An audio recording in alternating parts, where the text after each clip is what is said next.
ఏంటి కెటిల్ చూపిస్తుంది అనుకుంటున్నారా అండి?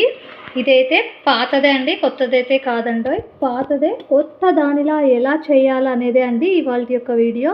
చాలా చాలా ఈజీగా చేసేసుకోవచ్చండి. నేనైతే ఎలా చేశానో ఏంటో అనేదైతే మీరు ప్రాసెస్లోకి వెళ్ళి చూడాల్సిందే. Welcome back to Revathi's kitchen and vlogs. అందరు బాగున్నారా అండి? మేము కూడా బాగున్నాం, మీరు కూడా బాగుండాలని మనస్ఫూర్తిగా అయితే కోరుకుంటున్నాను అండి. మా ఛానల్ ఫస్ట్ టైం చూసేవారు సబ్స్క్రైబ్ చేసుకోండి. ఆల్రెడీ సబ్స్క్రైబ్ చేసుకున్న వాళ్ళకు చాలా చాలా థ్యాంక్స్ అండి. మీ సపోర్ట్ వల్ల అయితే మా ఛానల్ మరింత ముందుకైతే వెళ్తుంది. ఇవాళ వీడియో ఏంటంటే అయితే కాదండో, ఇవాళ వీడియో క్లీనింగ్ టిప్ అండి. చాలా అంటే చాలా యూస్ఫుల్గా ఉంటుంది. ఇదైతే ఎలక్ట్రిక్ కెటిల్ అండి. ఇదైతే క్లీన్, ఇక్కడ చాలా అంటే చాలా మురికిగా ఉంది. దీన్ని అయితే మొత్తం అయితే ఒక 5 మినిట్స్లో అయితే ఈజీగా అయితే ఎలా అయితే క్లీన్ చేస్తామో ఇదే అండి వీడియో. ఇంకా లేట్ ఎందుకు, పదండి వెళ్దాం ప్రాసెస్. హాయ్ ఫ్రెండ్స్, చూసారా ఇప్పుడైతే ఈ కెటిల్ అయితే ఎలా క్లీన్ చేయాలో ఏంటో అనేది చూసేద్దామండి. ఇవాళ వీడియో అయితే ఇదే. ఇక్కడైతే ఈ కెటిల్లో మనమైతే నీళ్ళు అనేవి వేడి చేసుకోవచ్చండి. ఇక్కడ ఇప్పుడైతే చలికాలం కదండి, పిల్లలు జలుబుతో దగ్గుతో ఇలా బాధపడుతుంటారు. మనం వేడి నీళ్ళే తాపాలి. పిల్లలు తాగకుండా మనమైతే వేడి నీళ్ళే అయితే తాపాలి పిల్లలకి. చూడండి అంత బ్లాక్గా అయింది. ఇక్కడ మొత్తం ఇదైతే క్లీన్ చేసేద్దామండి. ఇప్పుడైతే దీంట్లో కొద్దిగా వాటర్ అయితే వేసుకొని మనము ఫస్ట్ అయితే ఇది వేడి చేసుకోవాలండి. చూడండి ఇంట్లో ఉండే వాటితోనే మనమైతే క్లీన్ చేసేస్తున్నాము. ఒక లెమను, నిమ్మకాయ, అలానే ఉప్పు, అంతే అండి. రెండిటితో ఈజీ టిప్ అండి. ఇదైతే అందరికీ యూజ్ అవుతుంది ఈ టిప్ అయితే. చూడండి ఫ్రెండ్స్, ఫస్ట్ అయితే లోపలంతా బ్లాక్గా ఉంది కదా, అది క్లీన్ చేసుకోవడానికి అయితే కొద్దిగా వాటర్ వేసేసి ఇదైతే ఆన్ చేస్తున్నా అండి. కొద్దిగా సేపు ఆన్ చేస్తే బాగా బాయిల్ అవుతాయి వాటర్ అయితే. చూడండి ఇందులోనే చూసారా ఒక లెమన్ అయితే వేస్తున్నా అండి. లోపలంతా మనకు ఇక్కడ డర్టీగా ఉండేదంతా పోతుందన్నమాట. ఇక్కడ వేసి ఒక్కసారి ఒక 5 మినిట్స్ అయితే ఇలా పెట్టామంటే నీళ్ళు అయితే బాగా మరుగుతాయండి. అప్పుడు ఆ నీళ్ళని యూజ్ చేసి అయితే మనమైతే మొత్తం అంతా క్లీన్ చేసేసుకోవడమే. చాలా అంటే చాలా ఈజీగా చేసేసుకోవచ్చండి. ఈ సింపుల్ టిప్తో మన కెటిల్ అనేది కొత్త దానిలా మెరిసిపోతుంది. చూడండి వాటర్ అయితే బాయిల్ అయ్యాయి, చూసారా మొత్తం ఎలా అయిందో. ఇప్పుడైతే ఇదొక్కటి తీసేసుకొని మనమైతే క్లీన్ చేసుకోవాలండి. చూడండి ఫస్ట్ అయితే మనము లెమన్ అయితే వేసాం కదా, ఇందులో కొద్దిగా ఇలా చేసుకొని ఈ వాటర్ని అంతా ఒక గిన్నెలో అయితే వేసేసుకుందాము.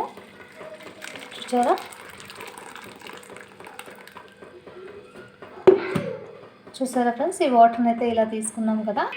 చూడండి ఫ్రెండ్స్, ఎలక్ట్రిక్వి మనము క్లీన్ చేసుకునేటప్పుడు చాలా అంటే చాలా జాగ్రత్తగా ఉండాలి. ఇక్కడైతే మెయిన్ కాయిల్ అయితే ఇదండి. ఇప్పుడు ఇక్కడ మనకు వాటర్ పడకుండా చూసేసుకోవాలి. కాబట్టి మనం ఏదైనా ఒక మూత ఉంటుంది కదా, దీనికి ఇలా పెట్టేసి కొద్దిగా ఇలా టైట్ చేసుకోవాలండి. ఇక్కడ వాటర్ పోకుండా మనం క్లీన్ చేసేసుకోవచ్చు. అప్పుడు చూసారా ఇక్కడ బాగా కూర్చోయింది. ఇక్కడ మనం ఇప్పుడు ఎలా అయినా క్లీన్ చేసుకున్నా కూడా సరిపోతుంది, వాటర్ పోకుండా. ఇక్కడైతే క్లీన్ చేసేసుకున్నాం. ఫస్ట్ అయితే ఈ లెమన్ అయితే కట్ చేసాం కదా, ఇప్పుడు ఈ లెమన్ను ఫస్ట్ ఇక్కడంతా ఇలా రాయాలండి బాగా. చూడండి ఫ్రెండ్స్, ఇలా దీని రసం అనేది దీనికి తగలాలన్నమాట. ఇక్కడ మొత్తము ఎలా గార పట్టింది చూసారా. నేనైతే వీడియో తీద్దామనేసి అలానే పెట్టానండి. ఇప్పుడైతే ఈ వీడియో తీసి కొత్త దానిలా చేయడమే ఇవాళ యొక్క వీడియో అండి. మా ఛానల్లో different types of cleaning tips ఉన్నాయి, రకరకాల వంటలు ఉన్నాయి, దోశలు ఉన్నాయి, చక్లీలు ఉన్నాయి, చాలా రకాలైతే చేశానండి. ఈ మధ్య అస్సలు వ్యూసే పోవట్లేదండి, చాలా అంటే చాలా తక్కువ అయ్యాయి. ఏం చేయాలో అర్థం కాదు. అయినా ఇక్కడ ఇలాంటి న్యూ రెసిపీస్ అన్నీ పెట్టేస్తున్నాము. అలానే క్లీనింగ్ టిప్స్ కూడా ఉన్నాయండి. చూసి అయితే మాకు సపోర్ట్ అయితే చేయండి ఫ్రెండ్స్. చూడండి ఇలా మొత్తం అయితే రాసేసుకోవాలి. చూడండి ఇక్కడైతే మొత్తం అయితే అప్లై చేసేసాను లెమన్ అనేది. ఇప్పుడైతే అదే లెమన్తో ఇక్కడ ఉప్పు కూడా ఉంది కదా, ఉప్పుతో ఇలా రుద్దామంటే చాలండి. మొత్తం అలా క్లీన్ అయిపోతుంది. అసలు ఏం రుద్దే పని కూడా లేదండి. అంతా ఈజీగా అయితే అయిపోతుందండి. ఇంకా 5 మినిట్స్ ఓపిక పట్టుకొని మనమైతే చేసుకున్నామంటే చాలా అంటే చాలా క్లీన్గా కొత్త దానిలా అయితే మెరిసిపోతుంది. చూసారా, ఇలా చూపిస్తున్న విధంగా అయితే మనం మొత్తం అయితే ఇలా రాసేసుకోవడమే. చూడండి ఫ్రెండ్స్, చూసారా మొత్తం నిమ్మకాయ అలానే ఉప్పు మొత్తం అయితే 2 వేసి ఇలా బాగా రుద్దేశామండి. చూసారా, ఇక్కడ వేడి నీళ్ళు అయితే పెట్టుకున్నా కదా పక్కన, ఈ వేడి నీళ్ళు కొద్దిగా చూడండి చాలా అంటే చాలా ఈజీగా అయితే ఈ గార పట్టినది అలానే జిడ్డు అంతా పోయిందండి. చూస్తుంటేనే ఆశ్చర్యం వేస్తుంది. చూసారా, చాలా అంటే చాలా ఈజీగా ఇలా క్లీన్ చేసేసుకోవచ్చు అని. చూసారా, మొత్తం అయితే ఎక్కడ మరకైతే కనిపించట్లేదండి.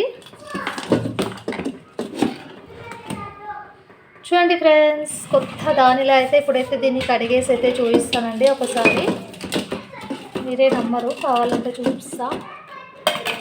చూడండి ఫ్రెండ్స్, ఇప్పుడైతే కెటిల్ అయితే కడిగేస్తున్నాను. ఒకసారి లోపల బయట అంతా కడిగేసి అయితే చూపిస్తాను. చూడండి ఫ్రెండ్స్, ఎలాంటి మరక లేకుండా అయితే క్లీన్గా ఒక్క నిమ్మకాయ ఉప్పుతోనే అయితే మొత్తం క్లీన్గా చేసేసాను. చూసారా, చూడండి ఫ్రెండ్స్, ఎలాంటి మరక లేకుండా అయితే మొత్తం అయితే చాలా అంటే చాలా క్లీన్గా అయిపోయిందండి. చూస్తున్నవారు ఒక కమెంట్ అయితే పెట్టండి ఫ్రెండ్స్, ఎలా వచ్చిందో ఈ వీడియో అయితే, ఎలా క్లీన్ చేశానో ఏంటో అనేది మీకు నచ్చినట్టయితే ఒక కమెంట్ అయితే పెట్టండి. చూసారా, లోపల కూడా చాలా క్లీన్ అయిపోయిందండి. ఒక్కసారి ఓకే ఇలా అన్నాను అంతే. చూడండి, ఒక 5 మినిట్స్లో అయితే మొత్తం అయితే అంతా క్లీన్ చేసేసాను. ఒక పొడి బట్టతో అయితే తుడిచేస్తే సరిపోతుంది. చూసారా, ఎక్కడైనా మరక కనిపిస్తుందా అండి మీకైతే? చూసారా ఎంత క్లీన్గా అయ్యిందో. ఒక్కసారి ఇలా ట్రై చేసి చూడండి, మీ రిజల్ట్ ఎలా వచ్చిందో ఒక చిన్న కమెంట్ అయితే పెట్టండి ఫ్రెండ్స్. చూస్తున్నవారు ఒక లైక్ అయితే కొట్టండి. ఇంకా చూసారా, ఇప్పుడైతే దీన్ని ఇలా ఈజీగా తీసేయచ్చు. ఇంతే అండి, వాటర్ పోకుండా సేఫ్టీగా మనమైతే ఇలా క్లీన్ చేసేసుకోవచ్చు మన కెటిల్ని. చూడండి ఫ్రెండ్స్, ఇది కూడా ఒకసారి నీట్గా ఇలా తుడిచేసుకుంటే, పొడి బట్టతో అయితే తుడుస్తున్నా అండి. చూడండి ఫ్రెండ్స్, ఇదైతే ఇవాళ యొక్క వీడియో అండి. చూసారా, కొత్త దానిలా మెరిసేలా అయితే చేశానండి. ఈ వీడియో కనుక మీకు నచ్చినట్టయితే లైక్ చేయండి, షేర్ చేయండి, సబ్స్క్రైబ్ చేసుకోండి, చిన్న కమెంట్ అయితే పెట్టండి ఫ్రెండ్స్. చివరి దాకా చూసైతే మాకు సపోర్ట్ అయితే చేయండి. Bye friends, thanks for watching.